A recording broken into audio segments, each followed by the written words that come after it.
Thanks so much for your time today. Just great to hear a little bit about how you came to be a IECL student from India. And I think you did your first level 1 in Hong Kong.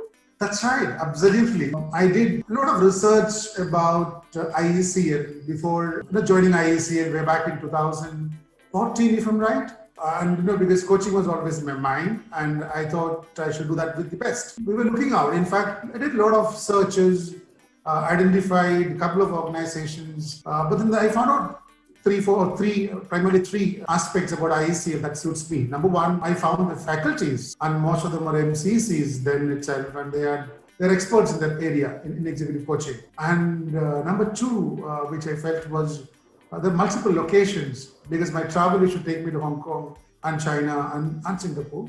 And there were multiple locations then, especially in Hong Kong. Another important thing, the third one which I felt was pre-learning and post-learning activities, which is online, which also gave a lot of value addition in terms of learning about executive coaching or organizational coaching rather than the type of participants or the diversity of participants. In terms of demography, in terms of their expertise, was also an added advantage when I chose Hong Kong. Oh, fantastic. Yeah. So obviously all of this prior to COVID when you could travel. Tell me a little bit, please, about what you learned about coaching. I really wanted to be a coach, might be from 2011-12 onwards. So, and I was practicing, learning, and doing a lot of research.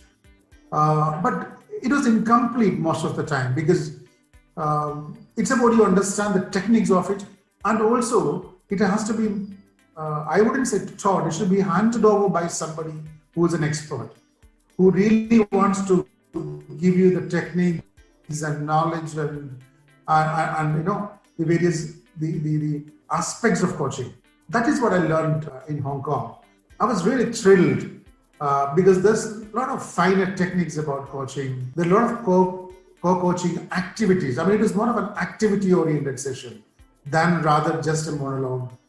And another important thing, which is there's no PowerPoints at all. That was a big relief when compared to the other learnings which I had earlier or other trainings which I've attended earlier. So that's something with the activities and participant groups.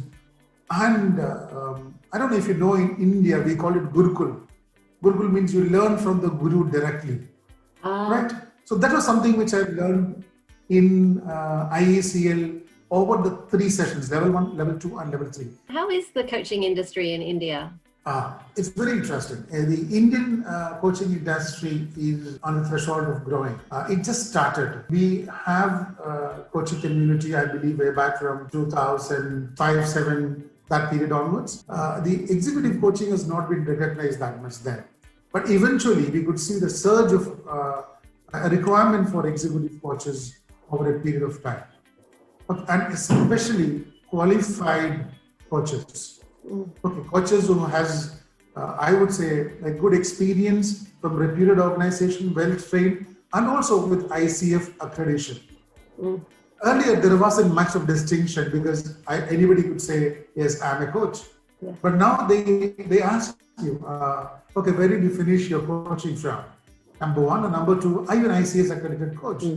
Right? At which level are you in? So that is the difference in the coaching industry in India over the last 10 years, which I've experienced too.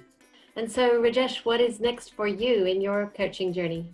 I work with a very unique family-owned and family-managed businesses. That is where I do most of my coachings with. So work with the family-owned and family-managed businesses and coach the business leaders there, both in terms of the shareholders as well as the professionals in the business. And there's an amazing opportunity. With the skill which I've learned and practiced over a period of time, I believe we could make a difference in this segment, the family-owned and family-managed businesses, mostly in the South Asia or towards even Middle East. Is there anything else you would like to add? The last part of it, actually, I was fortunate to train under 3 experts of IECL. I mean, it was Chief McLaren, John Raymond, and Jane Porter. Level 1, level 2, and level 3. And I believe whatever the good feedback I receive as a coach and whatever the expertise I've learned in executive coaching is mostly because of IECLs and its world-class education system and the alumni group which has right now. So continue doing good. I think this is what the world needs at the moment for the coaching industry.